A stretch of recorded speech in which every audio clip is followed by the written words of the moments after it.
Halo semua, karena banyak teman-teman yang bertanya tentang baptisan, jadi saya buatkan video ini.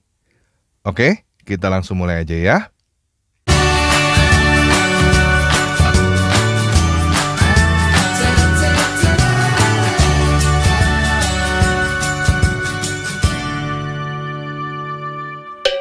Nah, yang pertama kita bahas adalah apa arti kata baptis itu dulu.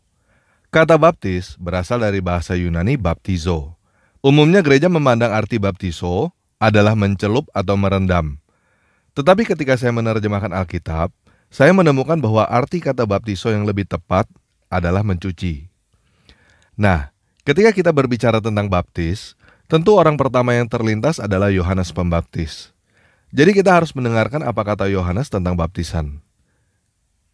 Yuk kita baca Matius 3 ayat 11 terjemahan Lai. Aku membaptis kamu dengan air sebagai tanda pertobatan. Tetapi ia yang datang kemudian daripadaku lebih berkuasa daripadaku, dan aku tidak layak melepaskan kasutnya. Ia akan membaptis kamu dengan Roh Kudus dan dengan api. Tanpa lagi menerjemahkan Matius 3 ayat 11 menjadi begini. Aku memang mencuci kalian di dalam air untuk pertobatan. Namun dia yang sekarang jalan di belakang aku lebih kuat daripada aku, yang aku tidak layak untuk mengangkut alas kakinya. Dia akan mencuci kalian dalam semangat kudus dan api. Jadi kita bisa melihat di sini, baik terjemahan Lai dan terjemahan tanpa ragi, ada dua jenis baptisan, yaitu baptisan Yohanes dan baptisan Yesus. Baptisan Yohanes adalah baptisan air yang mempunyai arti pertobatan. Dan baptisan Yesus adalah baptisan Roh Kudus. Pada video ini, kita akan membatasi topik pada baptisan air. Kalau teman-teman mau tahu tentang baptisan Roh Kudus, teman-teman bisa nonton video di channel ini dengan judul Mengenal Roh Kudus, Lahir Baru, dan Bahasa Roh. Oke? Nah, apakah Yohanes adalah penemu baptisan? Apakah dia adalah orang pertama yang membaptis? Dan apakah Kristen adalah satu-satunya agama yang membaptis? Jawabannya adalah tidak. Di dalam ajaran Yahudi, di dalam bahasa Ibrani, baptis disebut dengan mikvah. Mikvah bagi ajaran Yahudi adalah membersihkan diri secara khusus yang berbeda dengan mandi biasa setiap hari. Mikvah dilakukan dengan merendam seluruh badan, dari ujung kaki sampai ujung rambut, masuk ke dalam kolam dengan standar-standar tertentu yang sesuai dengan ajaran Yahudi. Jadi menurut standar ajaran Yahudi, shower tidak bisa dikatakan mikvah atau baptis. Perbedaan mencolok yang terlihat antara baptis Yahudi dan baptis Kristen adalah baptis Yahudi dilakukan sendiri, baptis Kristen dilakukan oleh orang lain di dalam nama Yesus Kristus. Dan makna baptisan bagi Kristen lebih dari sekedar merendam, mencuci, atau pertobatan. Baptisan bagi Kristen mempunyai arti kematian dan permulaan yang baru. Di dalam Markus 10 ayat 38-39 dan Lukas 12 ayat 50, tercatat bahwa setelah Yesus dibaptis oleh Yohanes, Yesus berkata bahwa dia harus menerima baptisan. Baptisan yang dimaksud Yesus di sini adalah kematiannya di atas kayu salib. Di dalam Perjanjian Lama, kita bisa melihat banyak peristiwa yang merupakan kiasan atau gambaran tentang baptisan. Di antaranya banjir besar Nuh, Yakub melewati sungai Yabok, Musa melewati Laut Merah, Yosua melewati sungai Yordan, Naaman yang disuruh mandi 7 kali di sungai Yordan, dan lain-lainnya. Semua cerita itu adalah gambaran apa yang terjadi ketika kamu dibaptis. Jadi ketika kamu dibaptis, kamu seperti Nuh yang selamat dari banjir besar. Seperti Musa yang membawa bangsa Israel keluar dari perbudakan Mesir. Seperti Yosua yang membawa bangsa Israel masuk ke tanah perjanjian, dan lain sebagainya. Roma 6 ayat 1-8 menjelaskan baptisan seperti ini. Jika demikian, apakah yang hendak kita katakan?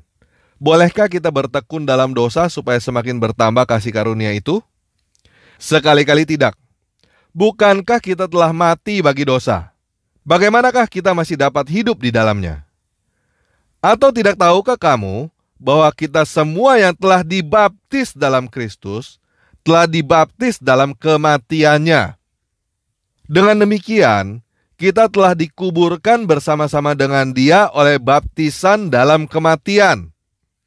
Supaya sama seperti Kristus telah dibangkitkan dari antara orang mati oleh kemuliaan Bapa, demikian juga kita akan hidup dalam hidup yang baru.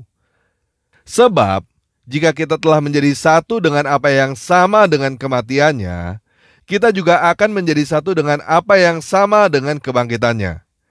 Karena kita tahu bahwa manusia lama kita telah turut disalibkan, supaya tubuh dosa kita hilang kuasanya, agar jangan kita menghambakan diri lagi kepada dosa.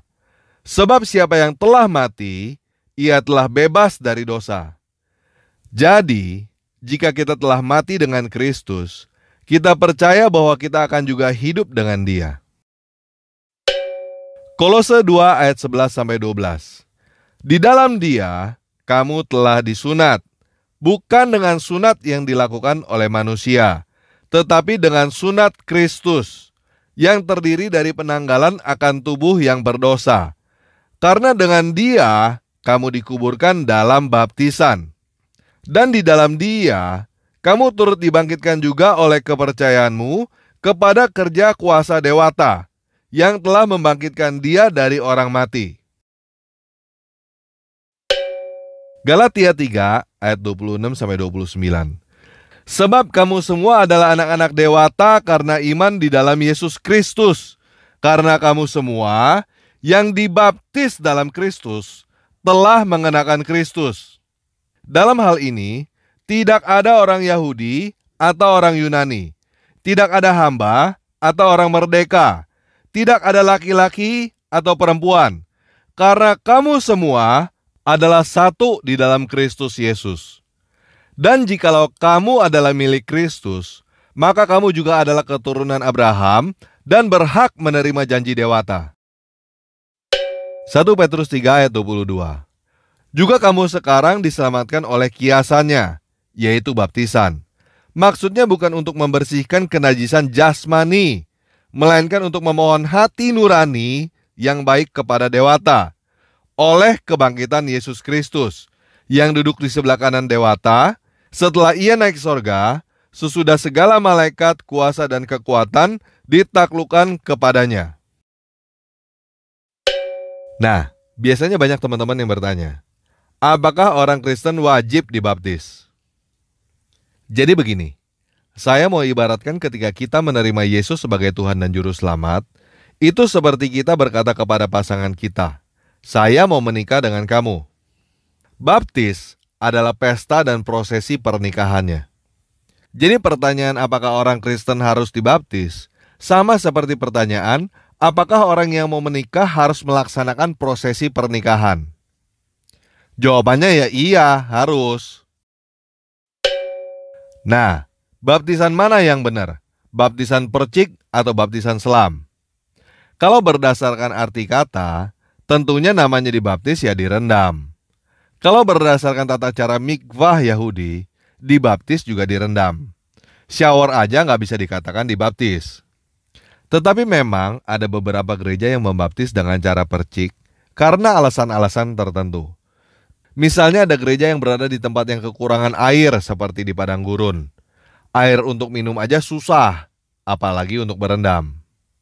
Jadi poin terpenting di dalam baptisan Kristen adalah prosesi pernyataan iman bahwa seseorang bertobat dan menerima Yesus dengan menggunakan air.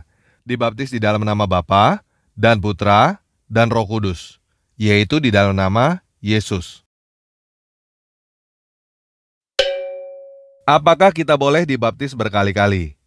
Di dalam Yohanes 13 ayat 10, Yesus berkata, barang siapa telah mandi, ia tidak usah membasuh dirinya lagi selain membasuh kakinya, karena ia sudah bersih seluruhnya.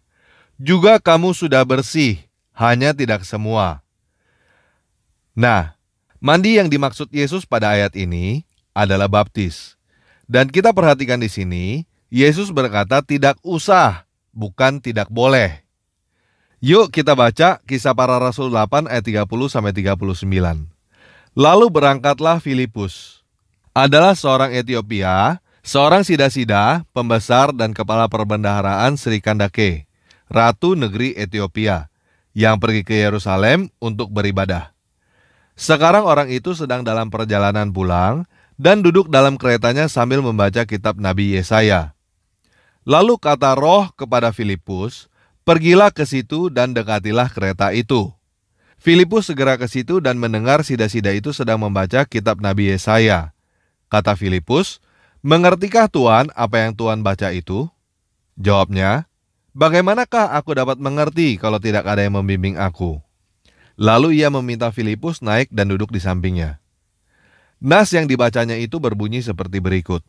Seperti seekor domba ia dibawa ke pembantaian, dan seperti anak domba yang keluh di depan orang yang menggunting bulunya, demikianlah ia tidak membuka mulutnya.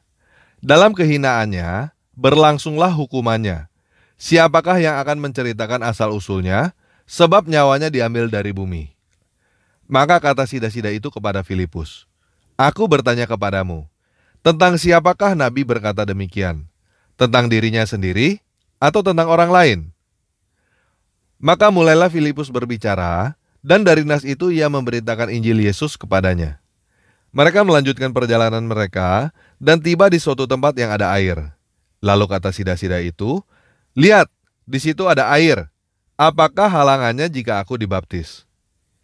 Saud Filipus, "Jika Tuhan percaya dengan segenap hati, boleh." Jawabnya, "Aku percaya bahwa Yesus Kristus adalah anak dewata." Lalu orang Etiopia itu menyuruh menghentikan kereta itu, dan keduanya turun ke dalam air, baik Filipus maupun sida-sida itu. Dan Filipus membaptis dia. Dan setelah mereka keluar dari air, Roh Tuhan tiba-tiba melarikan Filipus dan sida-sida itu tidak melihatnya lagi. Ia meneruskan perjalanannya dengan sukacita.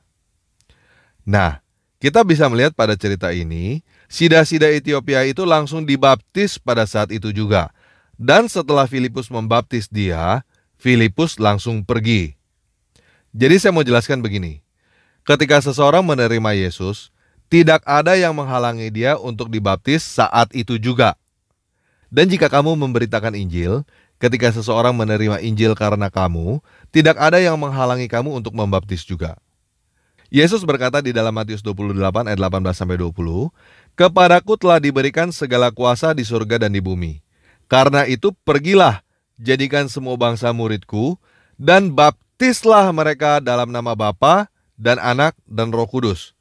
Jadi begini, jika kamu percaya bahwa Matius 28 ayat 18-20 adalah amanat agung untuk kamu, berarti Yesus memberikan kamu amanat untuk membaptis. Dan ini adalah dasar iman kamu untuk membaptis orang, karena kamu disuruh oleh Yesus. Tetapi jika kita berbicara tentang administrasi gereja, urusannya agak sedikit berbeda. Contohnya, jika kamu mau pemberkatan nikah di gereja, biasanya gereja mensyaratkan kamu dan pasangan kamu harus dibaptis dulu. Apa buktinya kamu sudah dibaptis? Buktinya adalah surat baptis yang diterbitkan oleh gereja. Kamu tidak bisa cuma dengan berkata, "Oh, dulu saya sudah dibaptis." Itu sebabnya banyak gereja yang minta kamu dibaptis ulang supaya kamu punya bukti berupa surat baptis. Jadi jika gereja kamu meminta kamu untuk dibaptis ulang, ya sudah, dibaptis ulang aja. Nggak ada yang larang kok. Namun jika kamu tidak butuh administrasi gereja, kamu sebenarnya bisa minta orang Kristen manapun untuk membaptis kamu di dalam nama Yesus, dan kamu sudah sah dibaptis. Dan jika kamu adalah pengikut Kristus dan kamu membaptis orang, orang itu sudah sah dibaptis. Jadi sebenarnya, tidak ada yang menghalangi kamu untuk dibaptis dan membaptis. Jika kamu mau dibaptis atau membaptis, lakukanlah jika kamu sungguh percaya. Lakukanlah dengan sukacita dan jangan ragu di dalam nama Tuhan Yesus Kristus. Bagaimana baptis yang benar sesuai dengan apa yang tertulis di dalam Alkitab? Poin-poin terpenting adalah, yang pertama, kamu mengakui bahwa kamu adalah orang berdosa. Yang kedua, kamu dinyatakan bahwa kamu dibaptis di dalam nama Yesus Kristus. Yang ketiga, kamu merendam seluruh tubuh kamu dari ujung kaki sampai ujung rambut. Nah, bagaimana dengan teman-teman yang dibaptis percik di gereja dan ingin dibaptis selam? Yuk kita baca dulu 1 Korintus 1 ayat 10-13. "Tetapi aku menasihatkan kamu saudara-saudara, demi nama Tuhan kita Yesus Kristus, supaya kamu seia sekata dan jangan ada perpecahan di antara kamu. Tetapi sebaliknya, supaya kamu erat bersatu dan sehati sepikir. Sebab saudara-saudaraku, aku telah diberitahukan oleh orang-orang dari keluarga Chloe tentang kamu, bahwa ada perselisihan di antara kamu. Yang aku maksud ialah bahwa kamu masing-masing berkata, aku dari golongan Paulus, atau aku dari golongan Apolos, atau aku dari golongan Kefas, atau aku dari golongan Kristus, aku dari gereja Katolik, aku dari gereja Protestan, aku dari gereja Pantekosta, aku dari gereja Advent, aku dari gereja apapun. Adakah Kristus terbagi-bagi? Adakah Paulus disalibkan karena kamu? Atau adakah kamu dibaptis dalam nama Paulus? Jadi begini teman-teman. Tadi kita juga udah baca bahwa sida-sida Ethiopia numpang dibaptis oleh Filipus. Setelah itu tidak pernah bertemu lagi dengan Filipus. Dia tidak menjadi jemaatnya Filipus. Jadi menurut saya begini. Jika gereja teman-teman baptis percik, tidak ada baptis selam, dan teman-teman ingin dibaptis selam, teman-teman bisa numpang dibaptis oleh gereja yang membaptis dengan baptis selam. Lalu teman-teman balik ke gereja teman-teman. Setahu saya, gereja yang membaptis selam bisa langsung dibaptis tanpa perlu katekisasi atau belajar dulu beberapa bulan dan mempunyai jaringan tersebar di seluruh Indonesia adalah gereja-gereja karismatik. Contohnya GBI, Gereja Bethel Indonesia. Jadi misalnya, teman-teman yang Katolik ingin dibaptis selam, teman-teman bisa numpang dibaptis di GBI, lalu kembali ke Katolik. Menurut saya, teman-teman tidak perlu sungkan untuk melakukan hal ini. Baik sungkan kepada gereja Katolik maupun sungkan kepada GBI. Karena kita semua adalah tubuh Kristus. Menurut saya, sekarang ini udah bukan zamannya lagi kita dikotak-kotakin oleh doktrin denominasi. Sekarang udah bukan zamannya lagi kita saling tuding sesat-sesatan.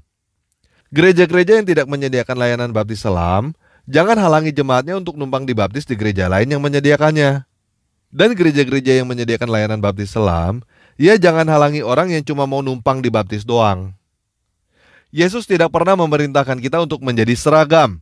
Yesus memerintahkan kita untuk saling mengasihi dan saling melayani, walaupun kita berbeda. Yesus berkata di dalam Yohanes 13 ayat 34-35, Aku memberikan perintah baru kepada kamu, yaitu supaya kamu saling mengasihi. Sama seperti aku telah mengasihi kamu, demikian pula kamu harus saling mengasihi. Dengan demikian, semua orang akan tahu bahwa kamu adalah murid-muridku, yaitu jikalau kamu saling mengasihi. Perhatikan ya guys, ini perintah Yesus, titah raja, bukan saran. Yaitu kita harus saling mengasihi.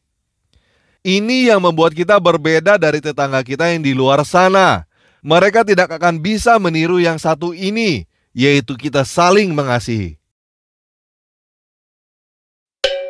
Nah, yang terakhir ini adalah pendapat saya ya. Bagaimana jika entah karena suatu alasan, kamu tidak bisa menemukan orang untuk membaptis kamu? Misalnya, kamu tinggal di daerah terpencil dan kamu tidak bisa menemukan orang Kristen lain di daerah kamu. Menurut saya begini, sekarang ini zamannya DIY, do it yourself, lakukan sendiri.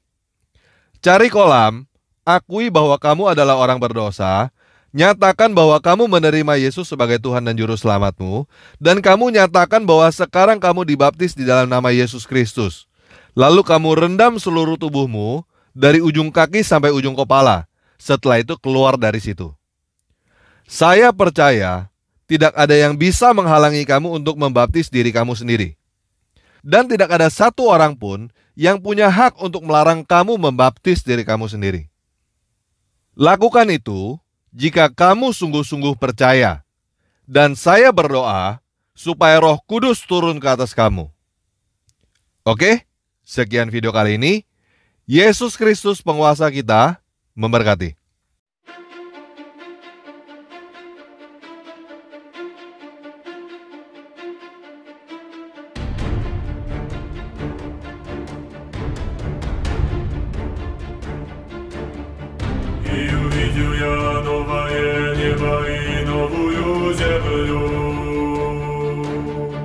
Iba небо и прежняя земля мила.